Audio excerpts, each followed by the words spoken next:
This is an Irreverent podcast. Check out irreverent.fm for shows from all our friends. 1 Corinthians warned you about the women with a loud mouth, and this podcast is just that.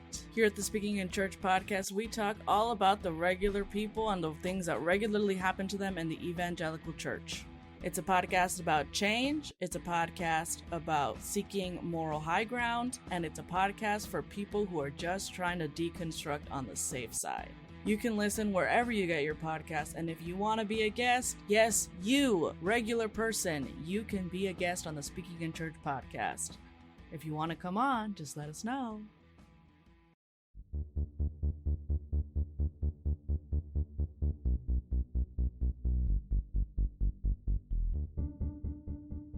Hello and welcome to Exvangelical. I'm your host, Blake Chastain. In this episode, I talked to Kristin Peterson, author of the book Unruly Souls, The Digital Activism of Muslim and Christian Feminists. You'll learn more about her in a bit when we discuss her book that looks at the role social media has in challenging the still dominant narratives of religion. Now, if you've listened to this show for a long while, you know that I'm aware of the pitfalls of exvangelical, post-evangelical, or deconstruction-oriented spaces online. I don't make any claim that they're perfect, but their function as a counterpublic remains critical in a culture where white Christian nationalism is ascendant and the amount of political and financial resources available to white evangelical institutions outstrip online upstarts by multiple orders of magnitude. That's what Kristin's book examines, and that's why these things matter. This podcast and my publication, the Post-Evangelical Post, are just one example. If you value my work, please consider supporting it with a subscription to the Post-Evangelical Post at postevangelicalpost.com. You can subscribe at $4, $6, or $8 a month, and I donate 25% of net revenue from subscriptions to the Religious Exemption Accountability Project and White Homework. The subscription will get you ad-free podcast feeds, exclusive writing, Discord access, and more. You can also subscribe for free, and you can rate and review the podcast wherever you listen to it. All right, let's get into it.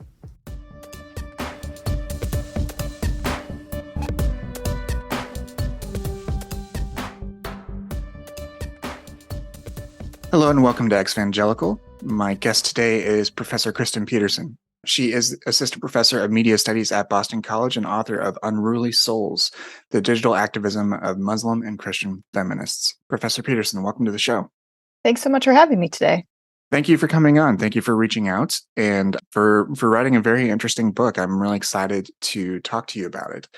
How we usually start the show is just to learn a little bit about you as the guest, especially your exposure to and experience with religion. In your introduction, you mentioned that you were raised Catholic, but also exposed to some elements of evangelical purity culture. And it felt like that sentence was doing a lot of work. And I was hoping we could start by sort of unpacking that and learning a little bit about your own experiences in sort of religious spaces. And eventually we'll get to what drew you to this particular work.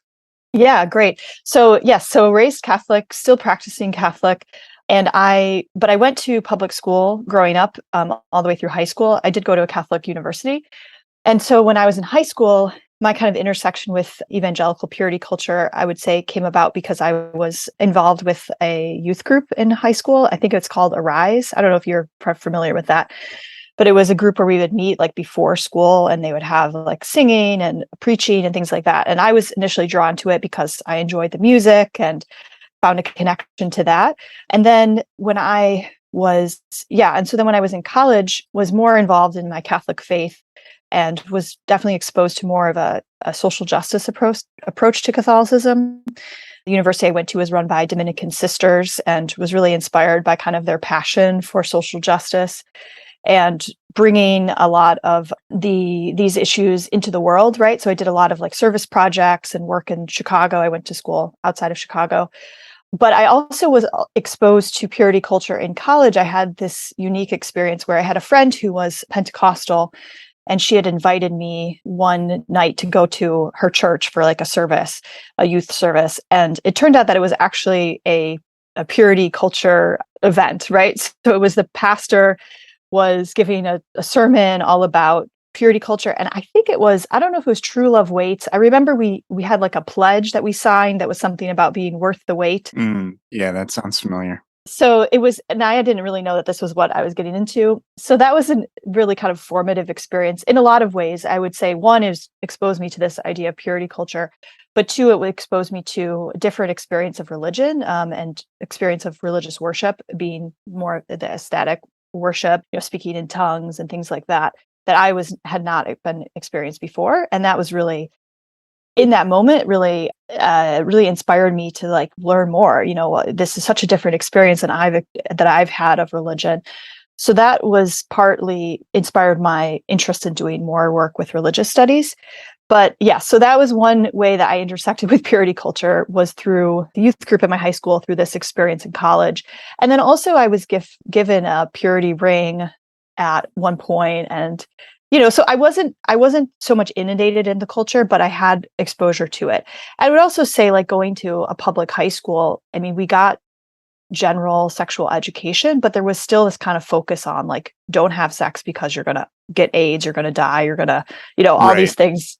So it was a different approach, but it still was kind of this thing of like sex was like this bad thing that you shouldn't be doing. So I carried a lot of that stuff with me, and that did kind of inspire and form my connections in terms of in the book. But yeah, so that's kind of my experience. And then, like I said, I was, in terms of my own personal faith, I found this connection to kind of bringing social justice activism and this work for, work among the marginalized, work for equality in college, in, the services, and also in various, service work, justice projects that I was involved in. And then I did do a year of volunteering after college with the Jesuit Volunteer Corps. So that also kind of influenced me in a lot of ways.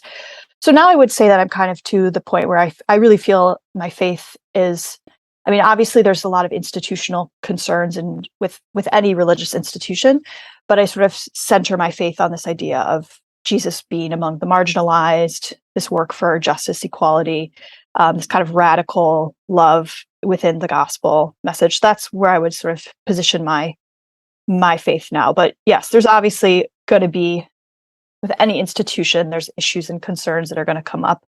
Sure. That's very interesting. I have a couple of things that I want to tease out from what you mentioned. Sure. I actually just found some echoes in my own experience. I wasn't raised Catholic, but when I moved from small town Indiana to the suburbs of Chicago, that one of the parts of the sort of culture shift of that was just there were a lot more Catholics. And I also went to a public school through K through 12 and elected to go to a Christian college. But one of the things that was present in our youth group were a lot of Catholic kids that, our peers that would come to Protestant youth groups. Mm-hmm. So I was just curious, was that something that was an experience for you and a number of other folks that you knew that might have gone to mass on Sunday, but then on Wednesday would go to youth groups or things like that for those other types of religious connections? Because I feel like that's just this aspect of some areas that it's another sort of entry point for evangelical influence. Mm-hmm. Yeah, I definitely think so. And I think the issue is that Catholic Church, still does struggle to, how are we getting the youth involved? And I think there's this idea that, well, like they're doing all this work with young people, the evangelicals. So, there's no harm, and I feel like my parents felt that too. It was kind of like, well, there's no harm in these things because they're Christian, it can't be that bad. And even I was just in conversation with people at my current parish, and they were talking about starting a youth group, which I think is excellent. But there was a discussion of like bringing in like a more non-denominational youth group. And I think partly it's just because there's so many resources. The Catholic faith, I mean, there's more and more being built up, but there's less resources that are centered in the Catholic tradition. So I do think there is, the evangelicals just have so much material to draw from. Yes. And I think there's just this assumption like, oh, there's no harm. But, I mean, I do have memories of people saying things that were very anti-Catholic, saying Catholics weren't Christian. And my partner talked about, his brother having an experience of like wearing a Notre Dame shirt to a youth group, and people saying like, what's that? Like Notre Dame's like a terrible place, So there is a lot of anti-Catholicism that still exists in those spaces. But I think you're right. I think there's just less resources. And there's sort of an idea of like, well, there's no harm in, sending kids to these other spaces to kind of get more, supplemental materials. Yeah. Right.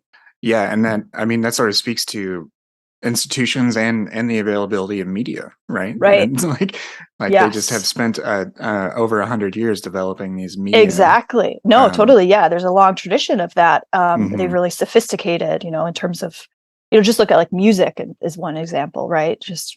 I mean, so many Catholic churches use, evangelical music because it's just a lot better. And widely available. Yeah. Hmm. Yeah. The other aspect that this is more me speaking out of my ignorance Sure. is just as far as like I'm aware of the sort of the academic lineage or history of Jesuit colleges and things like Hmm. that, but I'm not as familiar with those colleges that are founded by the Oh, Dominican order. sure. Hmm. So I was a little curious about what sort of things were emphasized at those types of institutions. Sure. And you also mentioned that you also worked with the Jesuit Volunteer Corps, but that is certainly a distinction that if you again I'm not a Catholic, so I don't Yeah. have like I have that sort of innate knowledge of what it means to be raised evangelical and Protestant, but I don't. So this is me just being a little bit curious about how those things began to develop your sense and orientation towards faith, especially as you're going through adolescence and Right. Yeah, no. developing your own relation to these things. Yeah, so I think that's a great question. So there's different there's different orders within Catholicism, and mostly those are founded by different figures. So you have like, Saint Ignatius is the one person who founded the Jesuits, right? Dominic founds the Dominicans, right? Francis, the Franciscans, right? So on. And so they're kind of like different flavors, I guess you would say, and they have different focus on different, they call them charisms or different like special talents and gifts within those communities. And so there's around those different branches, you have priests and monks and nuns within those communities and sisters and brothers, and they're all different, but there's different just sort of focus and emphasis. So the Jesuits have a big focus on education is really important. So that's why you have so many Jesuit schools. You have a focus on kind of discernment, vocation, those ideas, and Saint Ignatius really focused a lot on kind of this meditation and this idea of like daily examining your daily life and meditating on that. The Dominicans have a focus on preaching. They're called the Order of Preachers, Hmm. but preaching not necessarily just in terms of speaking at church, but also in terms of like preaching with your life. So how you serve, how you do good works in the world. And so there's Dominican sisters and Dominican friars and priests, friars being priests. And so the school I went to, which is Dominican University, they were run by sisters. So I Hmm. think that has an Hmm. influence, more Hmm. of a feminine influence. And really was a, emphasis on, I would say, obviously education, but really this focuses on pursuing truth. So this focus on education and seeking truth, but also on compassionate service. So kind of bringing those two things together.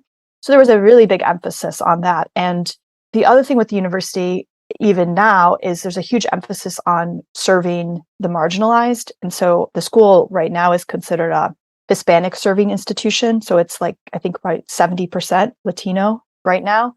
And so there's a big emphasis on working with marginalized students, working with students who are undocumented. So that's a big focus, doing a lot of social justice projects.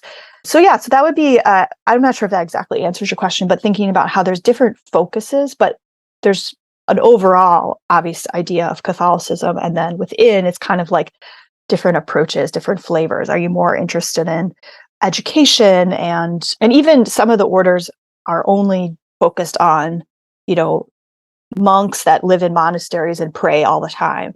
Or is it focused on being in the world, serving the poor? Is it focused on education? Is it focused on healthcare? So there's different focus in that way. Thank you very much. I really appreciate that extra detail just about because again, this show is sort of narrowly focused often on evangelicalism, but there's such variety to religious experience that it's wonderful to hear those extra details. What drew you towards media studies as an area of focus?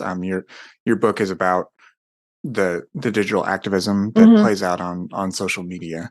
But even before we get to the book itself, what was it about media studies that drew you? And part of me wants to make vague associations to that, like McLuhan was a practicing Catholic and things like that. However, Yeah. to me, media studies is fascinating. I love looking at it, and I'm curious what drew you Yeah. to the topic. It's very large and obviously very significant in today's day and age. Yeah. Well, I can maybe answer it in two ways. One way would be just to say that I feel like it's a part of everyday life. I mean, you can't Mm-hmm. live your life without media, and it plays a huge role in how people understand their lives, make sense of the world, the way that people, and I've just been interested in that. I mean, how people engage with media as part of their daily lives and as part of their faith as well. And then maybe a longer way or more pragmatic way was that I started off doing religious studies, and I love religion. I love studying religion, but religious studies was not really the theoretical approach that how I wanted to think about it, if that makes sense. So I discovered that it was a lot of the conversations were more about, what we're studying, what religion is, how we define religion. And I was more just wanting to talk to people, look at what they're doing, look at how they're using media, how they're making meaning. And I wasn't so much interested in sitting around and reading a lot of theoretical articles. So for me, I was just like, this isn't quite my jam. I'd like to go more into the media studies approach Yeah. where I can actually talk to people, look at what people are doing. Yeah. So that was more of a practical thing. I was just like, this isn't quite exactly fits with my disposition, but I found media studies to be a field that I just felt really at home in. Right. So to use the religious terms, you're more interested in like the praxis or Exactly. of the, Exactly. but you thought, but the how you saw that as playing out through media, because so much of our life is Right. And there is a field of lived religion, right? And a lot of that comes out of more sociology, anthropology than religious studies. But there is definitely that aspect of religion, of religious yeah, studies. Yeah. yeah. That's definitely fascinating. Just be in another life, I may have pursued that same sort of track, but then similar to you, I saw a number of friends trying to engage in religious studies, and it's a very small market. It's a very tough Exactly. academic Yes. market to be in. There is that aspect as well. It's a very difficult market to be in. Yeah. That, I mean, broadly speaking, the humanities, there's a lot of, speaking of media, there's a lot of commiseration on social media Yes. Yes. about the overall humanities academic markets and the realities of that Hmm. profession. What drew you sort of to as part of essentially covering religious experience through media? What was it that drew you to the topic of sort of dissenting religious people? The term you use is unruly souls. And your book certainly it covers a number of different expressions of that. There are folks like myself who are former evangelicals who use terms like exvangelical or deconstruction or what have you. Then you also talk about the Black Christian experience, which is very unique in America and has its own needs and people that are exploring what that entails, as well as those in the Muslim community. So that's a broad, and I want to explore that in a little bit. But what drew you to how these people that were sort of using social media to critique their own religious upbringing or the institutions they participated in? What drew you to that as a topic? Yeah, it's a good question. I've always kind of been interested in people who kind of stand at the margins of religious identity. So I've always been interested in people whose experiences are, marginalized. Like I've done work on Black Muslims, converts to Islam. I've done work on, interested in newer religious movements and how they exist within the US context. So I kind of had that interest. And then I started to notice these really fascinating projects. And what I was really drawn to was the fact that people weren't just, yes, obviously there's this storyline of young people leaving religion. But what I was interested in, the people who are leaving but are imagining religion and faith in a different way, or thinking about spirituality in a different way. And that was really what I wanted to look at, was people who were maybe they were leaving their religion, maybe they were imagining something new, but how people were, building up something new and weren't just simply tearing everything down, but kind of thinking about things differently. And really just the ways that people within these two traditions that have very, as I say, kind of very traditional ideas around sexuality, gender roles, how people were trying to work within and pull from elements of the tradition and try to kind of bring back, resuscitate this focus on social justice and equality to build and create new ideas of these religions. So that rather than say, oh, well, Christianity is so traditional, or, Islam is so restrictive, but thinking about like, how can we imagine this faith and celebrate the beauty and the equality that's at the root of these traditions, kind of bring that back and eliminate the problems that have been brought in by power and institution. But yeah, so that would be kind of the main way of thinking about how these individuals were not trying to just completely leave religion and were kind of apathetic, but more how they were trying to create something new. Yeah, and I mean, through my own work, that part of it has been just using the fact that you're critiquing it means that you took it pretty damn seriously. Let's start by looking at the sort of the commonalities of these groups and then branch into what makes these different communities, or there's the media term counterpublic is sort of how I'm thinking about a lot of these spaces, which I believe there was a book, Redeem All, that also talked about this. I know Corinna very well. Yeah, it's a great book. Yeah, it was that book that I learned that counterpublic term from, which I think fits these communities well. But let's start looking. What were some of the commonalities that you found amongst these Muslim and Christian dissenting groups? And then eventually we'll work towards what makes them distinct. But what did you see across the board? I think the critique of modesty, purity culture would be kind of first and foremost. This focus on purity, modesty, piety for women, especially, as really kind of becoming kind of essential to maintaining the faith, to maintaining kind of the purity of the community. Mm-hmm. And so the pressure that gets put on certain individuals to adhere to those standards, but also the dismissal of those who are sort of deemed, because of who they are, because of their skin color, their sexuality, are sort of deemed as not pure at all. So I found that to be very similar, and kind of the anxiety around that. So I talk about how there's similar kind of object lessons, that women who have sex before marriage are like a chewed up piece of gum or a flower with no petals. And within Islam, it's the same thing of like women who don't wear the hijab are like an uncovered lollipop with flies all around them, right? So this kind of way of sort of objectifying women and turning them into, and kind of, using these ideas of like disgust. So that's one of the main points that's very similar. And then talking about how within those communities, individuals talk about, well, even though you tell us like we have to be these perfect, pure, absolutely, modest, be these perfect representations of the faith, but we're still facing harassment and abuse within these communities. So there's this like kind of hypocrisy there where it's like you're kind of making us do this, and then in the end, when we're harassed and abused, we're still being blamed for that, right? So there is similar kind of conversations happening there. And then also just the abuse and harassment within these communities has kind of came to a head around the same time. So you had very similar movements around Church Too, Mosque Me Too, that were happening at the same time. And then you obviously have issues of homophobia that comes into play, kind of related to purity culture. And then issues of anti-Blackness, I think specifically in terms of racism.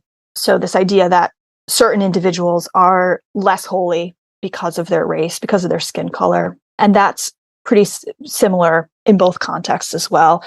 So you have a lot of young people also who are, coming of age, engaging with, activist projects around Me Too, around Black Lives Matter, around gay rights, trans rights. And they're finding ways to bring those things into the context of their faith as well. And I also think there's just a lot of intersection. I get at a little bit in the conclusion about how young people, are very aware of the fact that there isn't just one issue, that there's this larger institutional structures that are creating these problems. So that, especially I think coming out of the Trump administration, so issues of like targeting Muslim immigrants is not just an issue for Muslims, it's an issue for other people as well.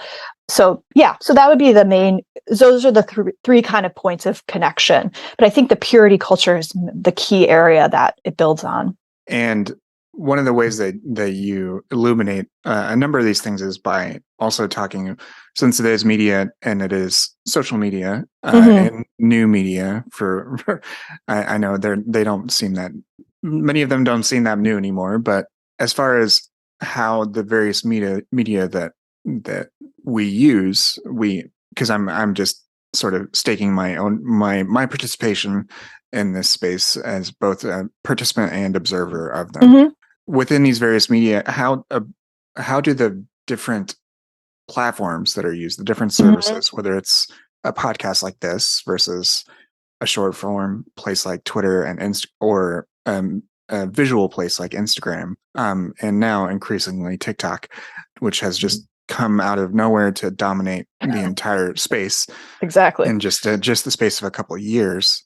How do these different platforms shape and contribute to the types of conversations that are allowed there?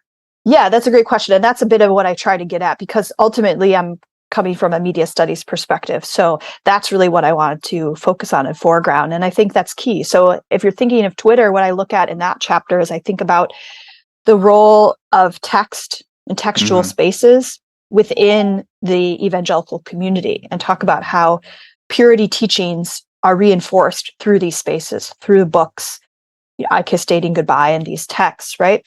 And looking at the space of Twitter is really this important space for them to counteract through text, right? To use the language of this culture to, as I talk about, to present different ideas, different understandings of sexuality. So, and I think it's really powerful in a lot of the tweets how people really are talking about this deep shame, but then turning this around and really celebrating who they are and what they're created. And I feel like it's an important kind of ritual space that they're doing this work. And then, so that's kind of thinking about the textual space and what that allows for, and how, and also Twitter allows for the fact that you can have this larger conversation. So you can have a hashtag and you can follow that conversation. So a lot of people may not post to that, but may read and feel supported just through that process of following that conversation. So I think about the humor and the ability within text. And then with images, I think there's, especially Instagram and the kind of influencer community, there's such a focus on beauty and this particular kind of visual aesthetic that gets promoted. And so I look in that chapter at how different women are kind of trying to counteract that dominant visual image of a pious Muslim woman, which is really focused on the image, right? Whereas in Christianity, there's a lot of these texts. Within Islam, there's a real focus on this like perfect Muslim woman looks a certain way. And so I look at that in that chapter and think about, Instagram is really this space of beauty and comfort. And so how the women try to play into and meet the visual expectations of Instagram, because it's in an algorithmic space. You can't just post ugly pictures, right? You have to post something that's going to work within the algorithm. And I think the women in the case I'm looking at are pretty effective actually at playing with and playing by the rules, but allowing for different critiques to get into their work. And Can then you elaborate? Oh yeah, yeah.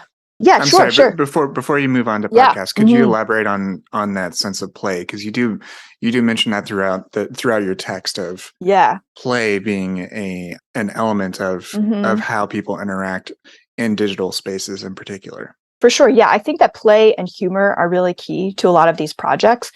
But I think there's this idea that those who are marginalized, in order to kind of get their voice heard, there's a certain sense that you have to kind of be creative, be playful about it, so that you can't just be sort of offering a critique, offering a counterpoint, and people are just going to turn you away and say you're just being you're just complaining and who cares. And so I think there's a sense of like trying to, bring forward a critique through humor, through playfulness as a way to kind of bring this idea forward, and people might accept it and not quite always realize that this is also very biting critique. So I'm jumping ahead, but I talk about this with the music video chapter where I talk about Mona Hayder's work and how she's this hip hop artist, and how in a lot of her work, like she has this one song called Dog, where it's very funny, but it's also extremely biting and critical of men who are abusive within Muslim community. So I think that's one way that it can be helpful. And I think there's just like this idea of like people kind of leaning into the labels and things that they've been assigned and sort of saying like, well, if you're going to say that I'm like, for example, going back to the images, one of the women is sort of a fat activist in terms of her posts that she does and her fashion. And so she's like saying, well, if you're going to say that I'm like fat and I take up too much space, then I'm going to do that. Like I'm going to take up space. Like I'm going to, play into that. And so I think in a lot of these cases, there's this use of humor and play as a way for people who are sort of saying like, well, if you're going to say that I'm that, well, I'm going to be that. And I'm going to show you how fabulous I am while doing that. Yeah. And you bring in, please help me with the term, the decolonial, and what is the term? The decolonial gaze. Mimicry, or yes, exactly. The sense of mimicry, that because decolonialism is very important for people of color who have been formed in a predominantly white-led religious spaces and also governments and nations. But that was also a very interesting piece of language that sort of speaks to what can be done in these spaces. Exactly. So that goes back to again Mona Hayder's work, another video she has called Barbarian, this idea that she starts the video off and says like, if you're civilized, then I'd rather say savage. So this kind of idea of like, well, if this is what it means to be civilized, well, I don't want to be that. Like I don't want, and so it's kind of this idea of saying like, well, if you're going to continue to say that I'm a barbarian, that I'm exotic, but I'm this Orientalist stereotypes, then I'm going to embrace that. I'm going to celebrate that. And I'm going to do it by showing you that actually your civilization is not, I'm going to point to the problems and the hypocrisies within those spaces. So this is kind of the playfulness and some of these tactics that I'm looking at. 1 Corinthians warned you about the women with a loud mouth, and this podcast is just that. Here at the Speaking in Church podcast, we talk all about the regular people and the things that regularly happen to them in the evangelical church. It's a podcast about change, it's a podcast about seeking moral high ground, and it's a podcast for people who are just trying to deconstruct on the safe side. You can listen wherever you get your podcast, and if you want to be a guest, yes, you, regular person, you can be a guest on the Speaking in Church podcast. If you want to come on, just let us know. For sure. Mm-hmm. And I did cut you off before I did. I'm sorry. It's okay. I didn't mean to cut you off or lead you towards another space. You were also going to talk about podcasts and how So now it's kind of going on, and it's probably getting a bit boring, but yes, podcast. So for the podcast chapter, and this is one that, I'd love to chat with you more about, but to think about how podcasts are this really unique medium because they allow for these long conversations, right? So if you're thinking about faith, you're moving beyond sort of like, okay, this is the doctrine, but you're sort of having the space of like, let's talk and let's dialogue and let's think about what faith is, what it can be. And so in that chapter, I talk about Exvangelical and some other emerging podcast among, evangelicals, former evangelicals. And then I look at Truth's Table podcast, which is hosted by 3 Black Christian women. And they do just really fascinating work to focus on the theology and to really kind of rebuild a sense of Christianity that centers on Black Christian women's experiences. And so thinking about how that could only really happen within this podcast space, because you have to have this space where there's a lot of time, openness, and this kind of safe community that can be created in that space. So that's the podcasting chapter. And then the last one I talked a bit is thinking about music videos. And I also kind of think about like hip hop as a medium and how there's like this layering that's possible within hip hop music, and specifically looking at Muslim American experience and how for a lot of individuals they're kind of exist in this third culture where they're kind of in between. And so how the ability to kind of play and layer style and lyrics and music within these videos is a way for them to basically express this kind of in-betweenness and sort of say, especially for Muslim Americans, there's this sense that they are really kind of caught between these binaries of like, you have to always be kind of proving that you're a good Muslim. And so for a lot of these individuals, they're kind of like, I don't want to do that anymore. Like, I just want to be who I am, Right. and create material for myself, for my community, and not be responding to this pressure that I have to be a certain thing. Yeah. I'm certain that is a very, very difficult burden to be under, especially like we're a bit removed from it now, just chronologically, but those post 9/11 years were very anti-Muslim, and that trauma doesn't go away. Just doesn't go away. Yeah. Yeah, and there's a generational thing too going on here, because a lot of these individuals were maybe even born, really post 9/11 or before, around that same time. And so their experience is very different. And their parents' generation most likely was like, well, we have to be responding, being a good Muslim, all these things. There's nothing wrong with that. But I think a lot of the younger people are sort of like, we're done doing that, And you can look at the media representation and you can see like a movement from, at first you have like sort of the good Muslim who's like helping the like FBI and CIA on Homeland or something, right? And then you have kind of like, oh, the Muslim character in a sitcom or something. And now you have things like Rami, and We Are Lady Parts, and some of these really great representations that are just like about young people who happen to be Muslim, who are dealing with their lives. And Islam is a part of their identity, but it's just one part of who they are. And it's not responding to terrorist tropes and these things. Yeah. And with your focus on video with regard to music videos, I think that sort of parlays into this space we're in now, where TikTok and now Instagram is trying to mimic TikTok and get that same sort of level of engagement and stickiness, to use their the industry terms for just how persistent people will use it. I mean, it's certainly a very engaging platform, TikTok.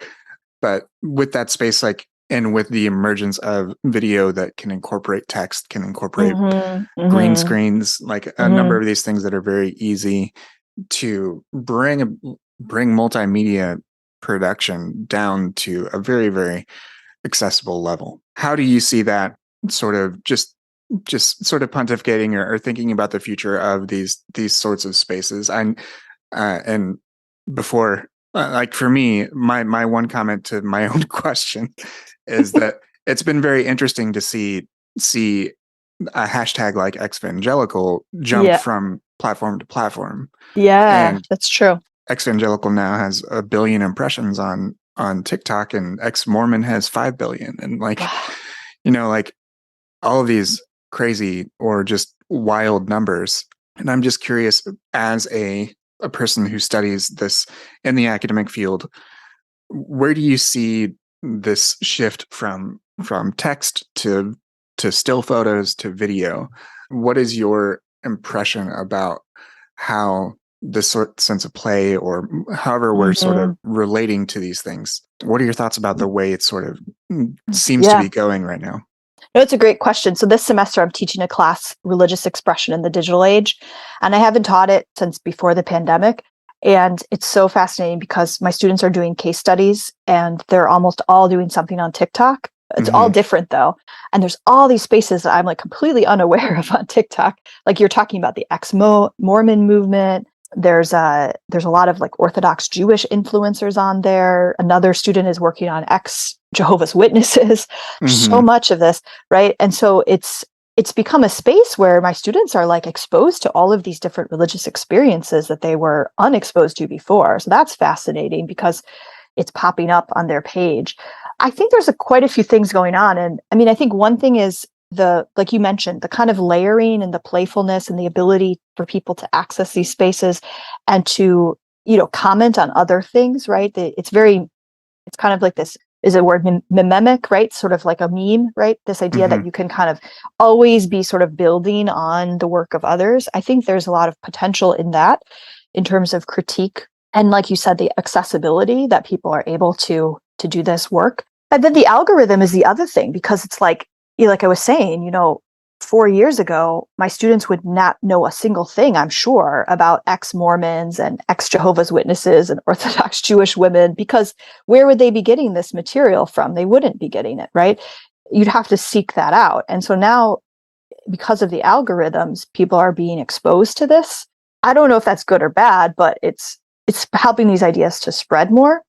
It's interesting that it's almost all ex whatever, right? Yeah, certainly. I'm not sure what's going on with that. Yeah. The only ones that I've seen that on TikTok in particular, I see things like progressive clergy as a hashtag, or sometimes deconstruction. Like that's just sort of become this catch-all term.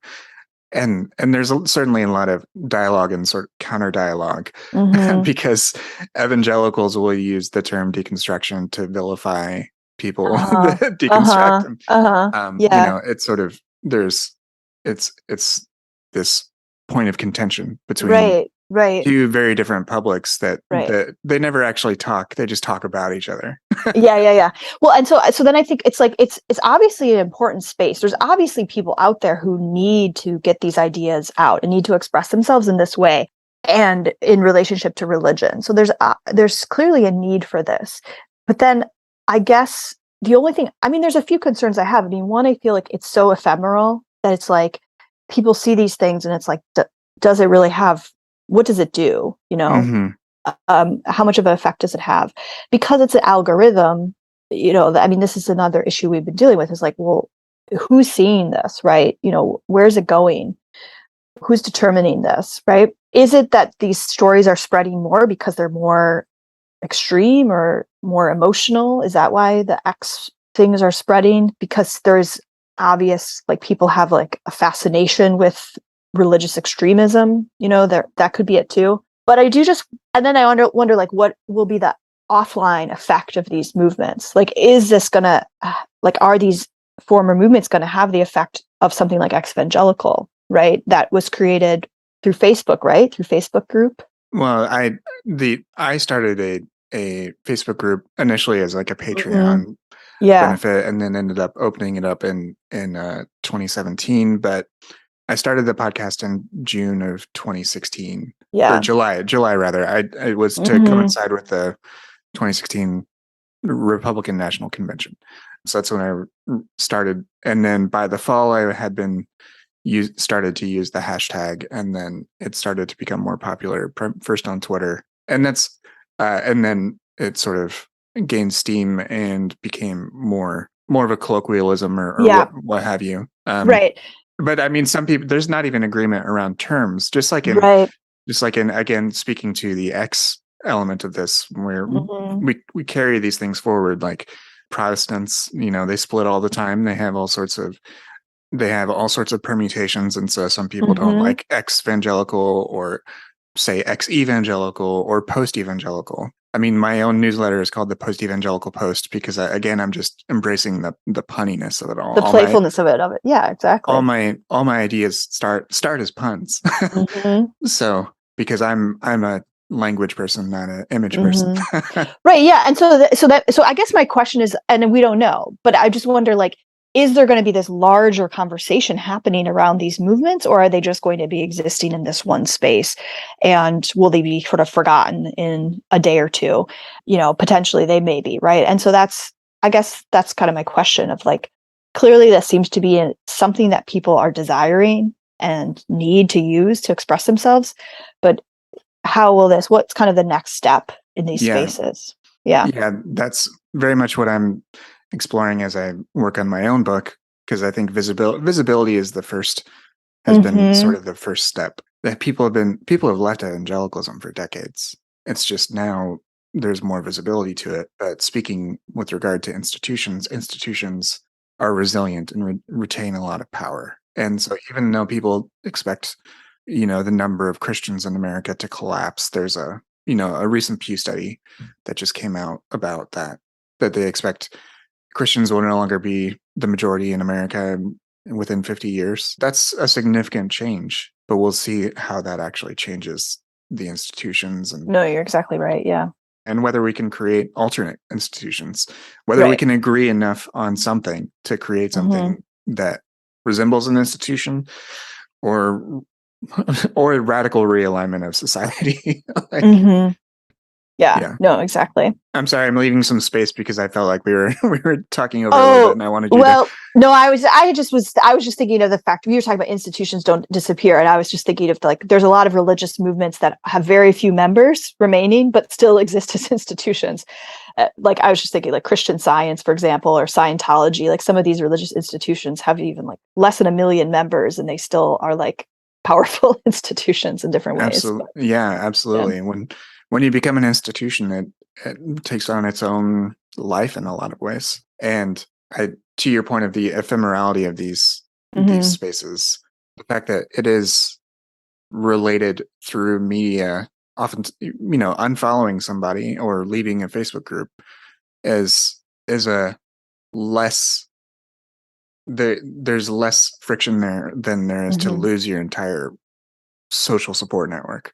And I mean, sometimes it's just a matter of oversaturation. I remember someone I knew that participated in these spaces for a while, and then, their attention was drawn elsewhere. When they joined another service like TikTok, somehow they started getting served this content again. It's there was no social graph that came over, so how did this happen? They just knew the algorithms. The algorithms, those all-seeing eyes.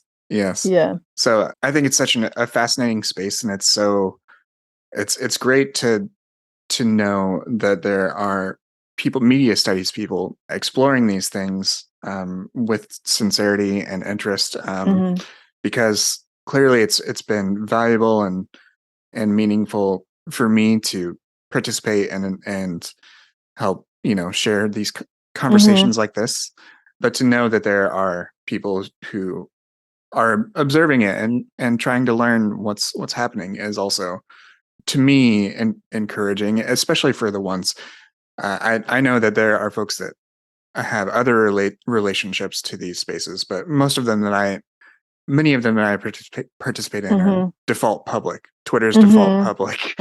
Podcasts, you're obviously publishing something. So to see this critical attention is valuable. Is it when you study these things, do you have both quantitative and qualitative methods? What sort of tools are brought to bear? There's definitely some methodological challenges, I would say, to studying these spaces. I mean, mostly just the quantity of material can be difficult. I'm more of a qualitative scholar, so I don't do a lot of, any sort of statistical analysis of these spaces. I'm more interested in talking with people and looking at the content. But there's definitely challenges because you have a lot of content.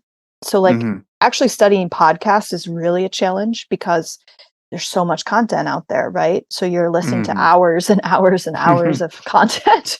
And I also feel like when you study podcasts, you have to really, it's not just listening to the content, it's actually sort of seeping yourself into the culture that's part of the show.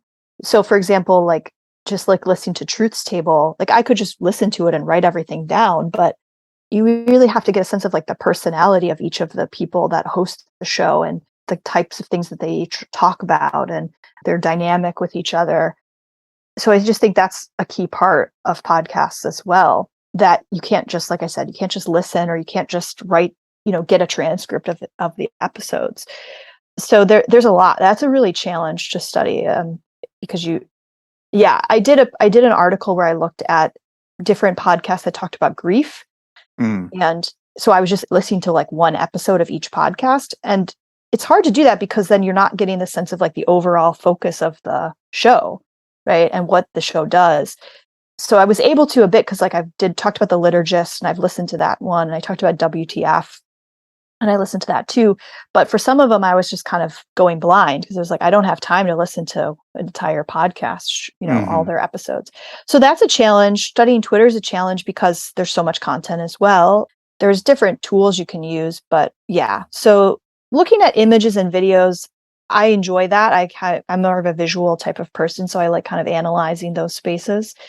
But yes, you definitely get into the struggle of like how you study when you have so much content, how you study when things are ephemeral, like with TikTok, with Instagram stories.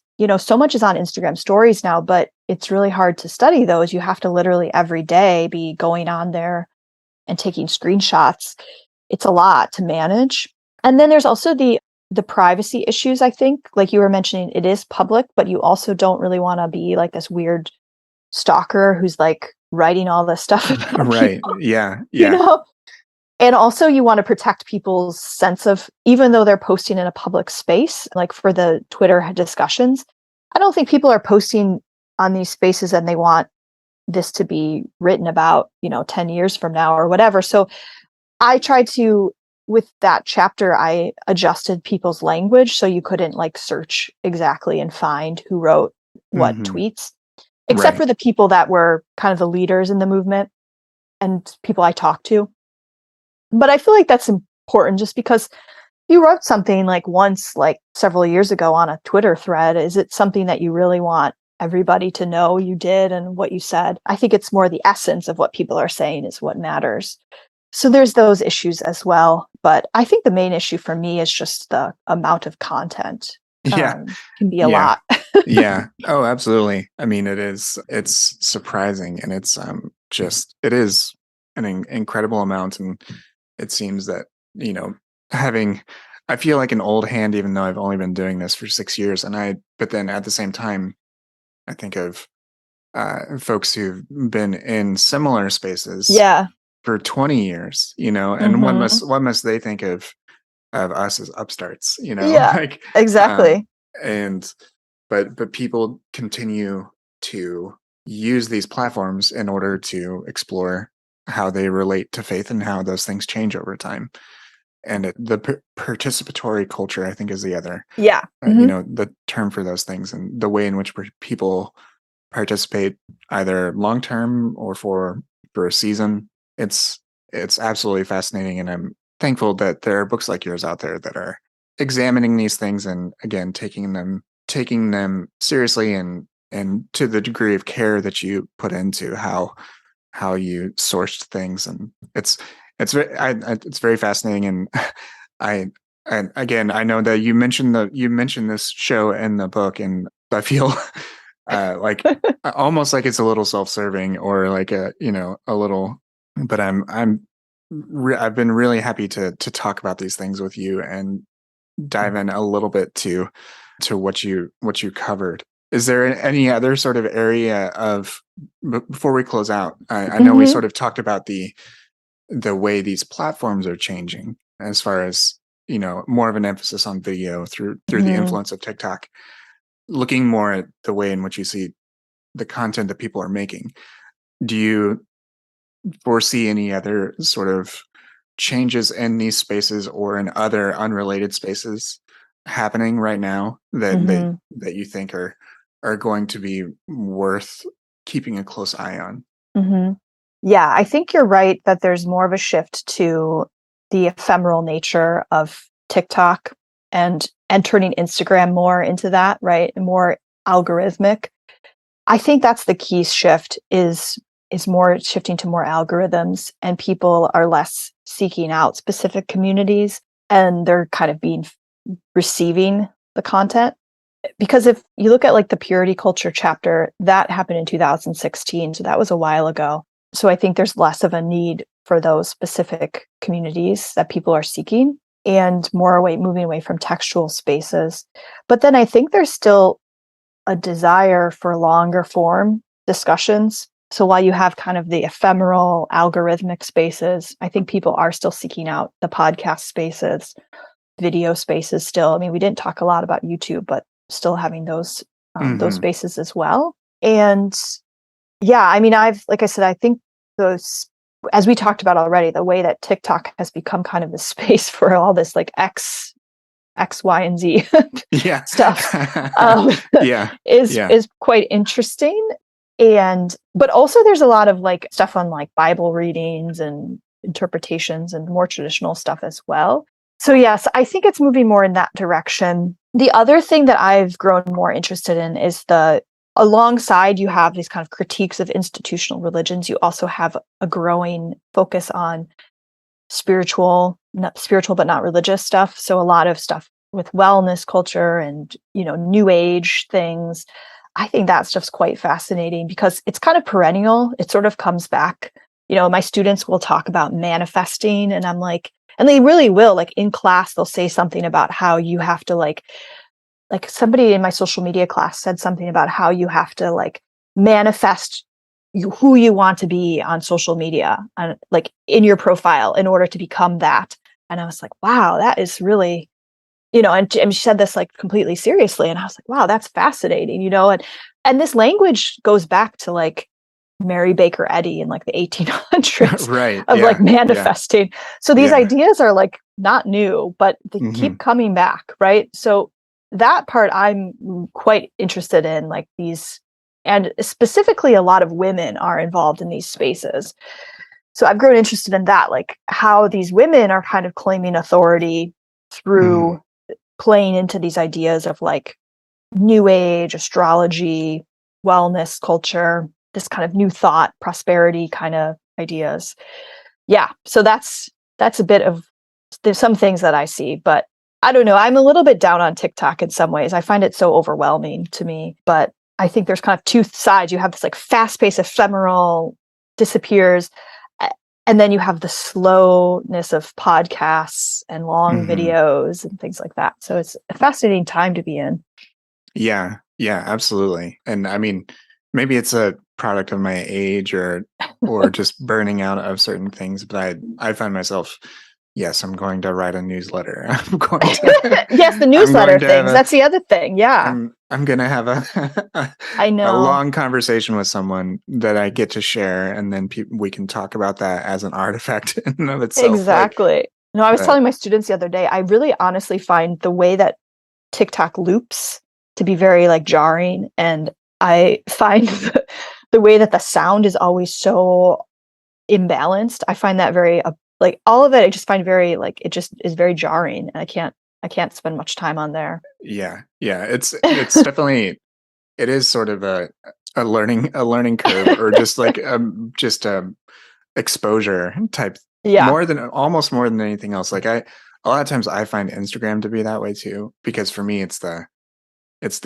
scrolling down versus scrolling across with the stories, and I'm not a very adept Instagram user, but TikTok is sort of I've forced myself to learn just out of curiosity. And all those things that you said are true. Like every video is different and you don't know what you're going to get, and it's complete lottery. So, and the content is endless. So it's hard to know what you're going to get when you open that app, but it does seem to be where the zeitgeist is, at least for now. Exactly.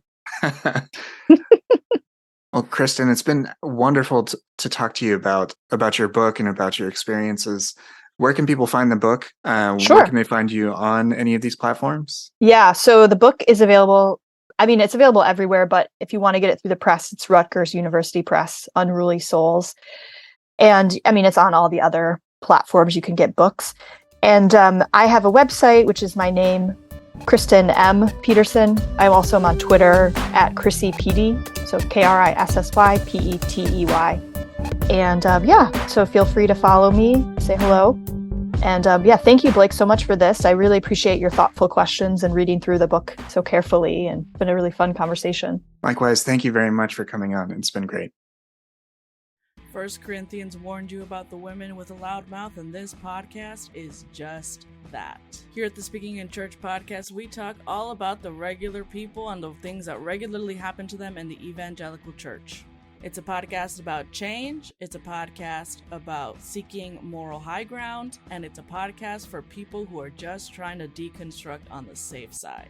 You can listen wherever you get your podcast, and if you want to be a guest, yes, you, regular person, you can be a guest on the Speaking in Church podcast.